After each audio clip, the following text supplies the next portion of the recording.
नमस्कार, देश की बात में आपका स्वागत है।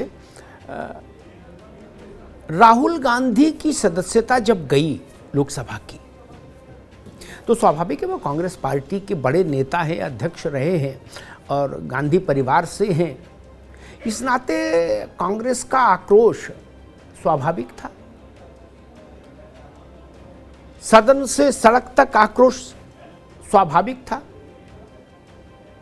धरना, प्रदर्शन, सत्याग्रह, अनशन सब कुछ ठीक था। लेकिन देश तब अचानक से चौंका जब अमेरिका के विदेश विभाग ने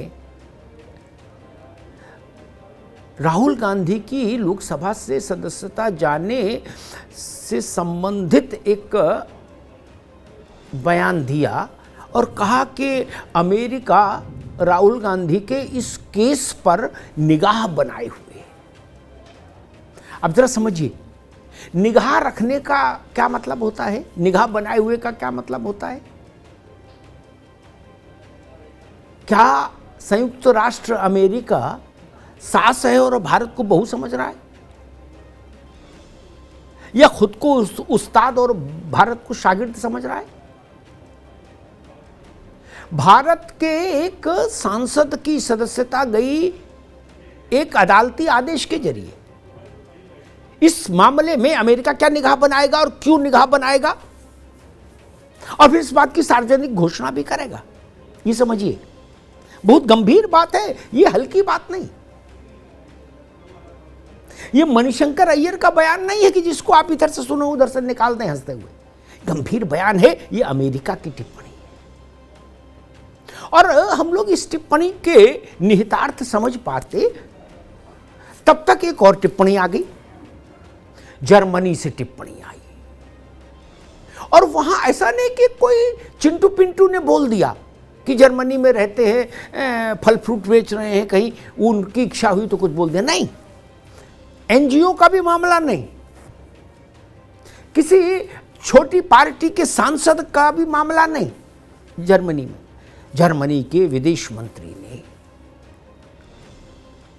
अमेरिका से भी 2 कदम आगे जाते हुए बयान दे दिया।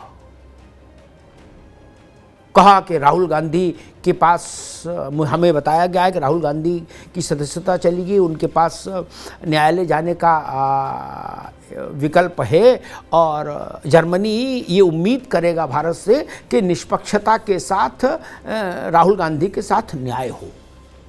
लो जी, आप चाचा लगते हैं। आप कौन हैं? आप अभिभावक हैं भारत के। और उसमें भी कोढ़ में खाज क्या हुई पता है। 10 जनपद के प्रमुख सिपहसालार, भरोसेमंद सिपाही, मध्य प्रदेश के 10 वर्ष तक मुख्यमंत्री रहे कांग्रेस के बड़े और बुजुर्ग नेता दिग्विजय सिंह ने तत्काल प्रभाव से जर्मनी के उस ट्वीट को, उस वक्तव्य को हृदयंगम किया और उसके स्वागत में एक ट्वीट ठोक दिया। कहा, हुजूर आनंद आ गया, आपने ही सुनी हमारी पीड़ा केवल। ये भाव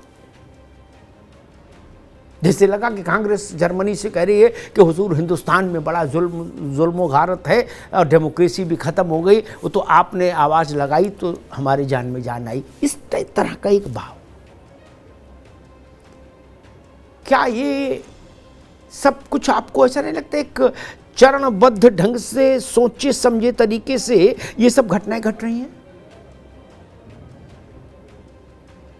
आपको याद होगा, राहुल जी विदेश गए थे तो उन्होंने वहाँ ये बात कही थी कि अमेरिका और यूरोपीय देश, भारत में लोकतंत्र खत्म हो गया, लेकिन वो लोग कहाँ हैं?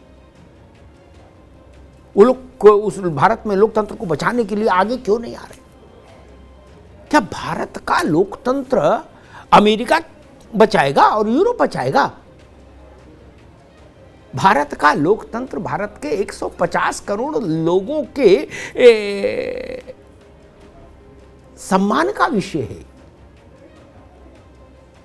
और भारत इतना छोटा मुल्क नहीं कि जिसकी पंचायत अमेरिका और जर्मनी और ब्रिटेन आके करेंगे।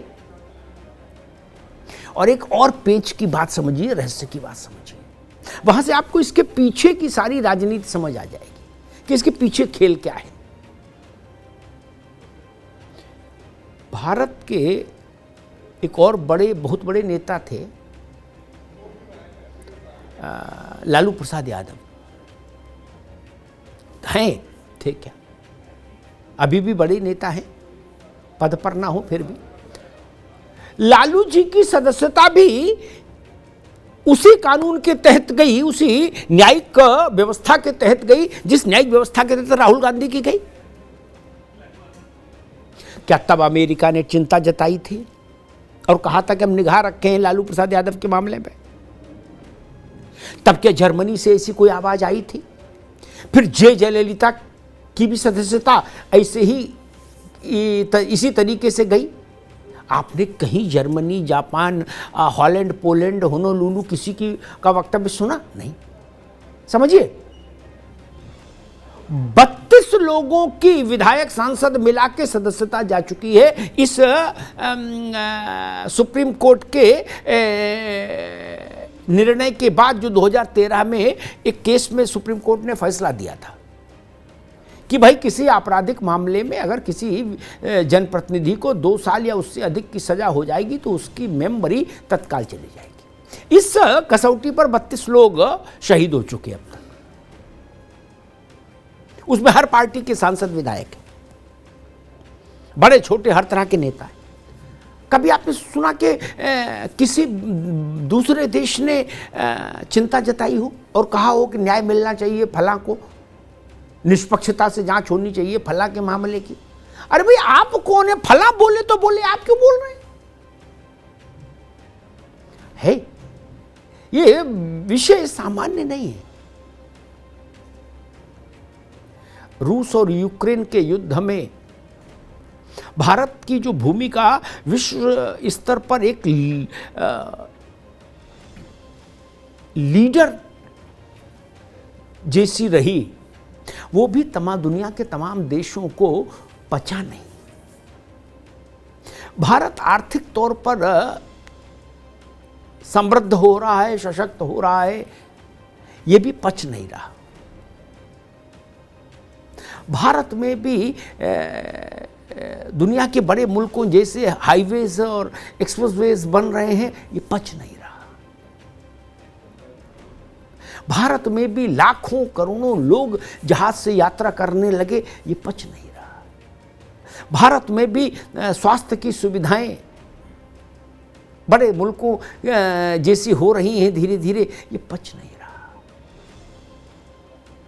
भारत इतना सशक्त हो चुका है, इतना आत्मनिर्भर हो चुका है कि 3 साल से 80 करोड़ लोगों को निःशुल्क अनाज उपलब्ध करा रहा है। ये पच नहीं रहा। इसलिए बौखलाहट है अंतर्राष्ट्रीय स्तर पर। और उसमें भी जब राहुल जी जाके वहां न्योता बांट आए थे कि भैया तुम्हें मेरी कसम आओ और हमको बचाओ,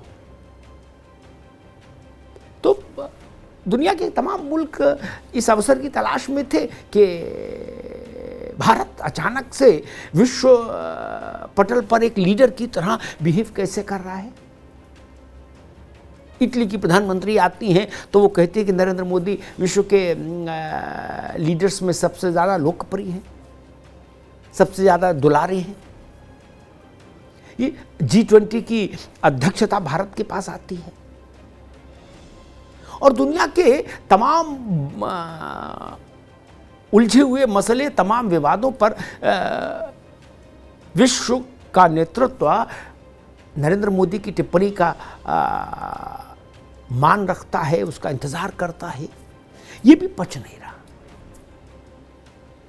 दरअसल विदेशी ताकतें हमेशा ये चाहती हैं कि भारत में ढीली ढाली सरकार रहे, हिलती डुलती सरकार रहे, 4 पाए वाली कुर्सी नहीं, 3 पाए वाली रहे।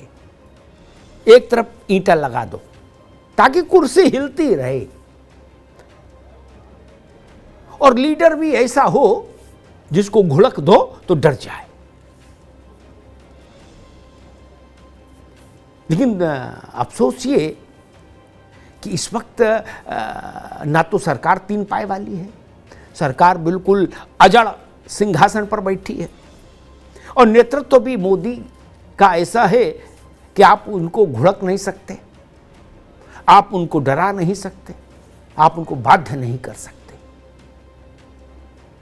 वो छोड़िए, और जो सर्वे हो रहे हैं वो क्या बता रहे हैं कि मोदी ने अपने ग्लोबल पॉपुलैरिटी के मामले में बाइडेन को पीछे छोड़ दिया। छोड़िए, मैं तेवर और कलेवर की बात कर रहा हूं।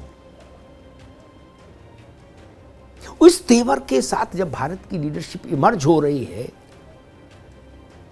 तो आप देखिए, दुनिया के कुछ मुल्क, जिसमें अमेरिका जैसा बड़ा मुल्क है, राहुल गांधी को आगे करके अपना खेल खेलना चाह रहा है, और राहुल गांधी इसके लिए सहर्ष तैयार भी हुए।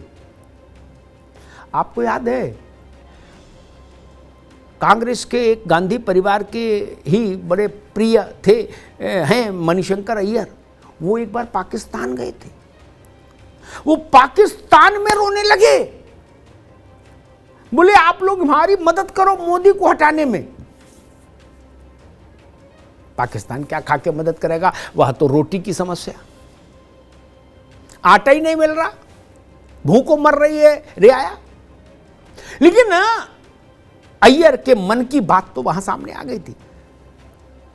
मोदी को हटाने के लिए आपको पाकिस्तान की मदद की दरकार है, और पाकिस्तान की मदद मंजूर है, आप यहां तक गिर जाएंगे।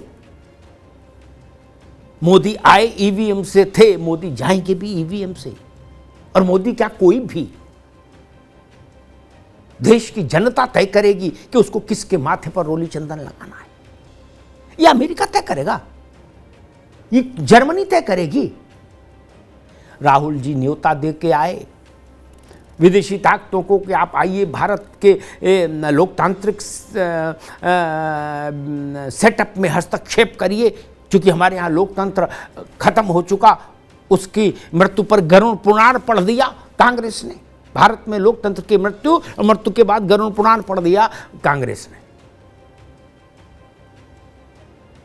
तो स्वाभाविक है, जब राहुल जी न्योता दे के आएंगे तो अमेरिका राहुल जी के प्रति सद्भाव दिखाते हुए कुछ तो बोलेगा, और जर्मनी भी बोलेगा।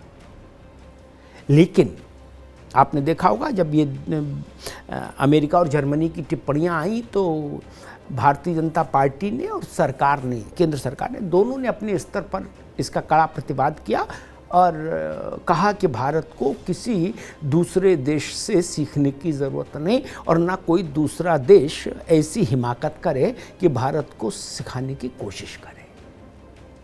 ये भारत का अपना मसला है।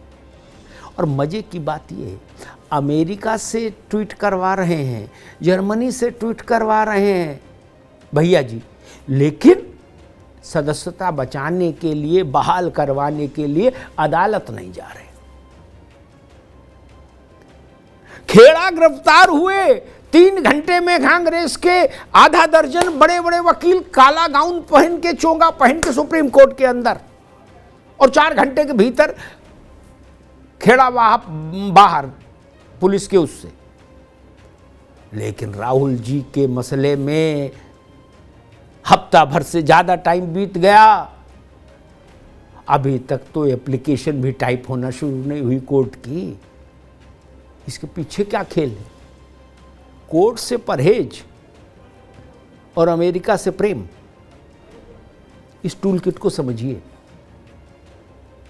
इसको डिकोड करिए, आपको समझ में आएगा कि ये टिप्पणियां अमेरिका और जर्मनी से क्यों आई हैं। धन्यवाद।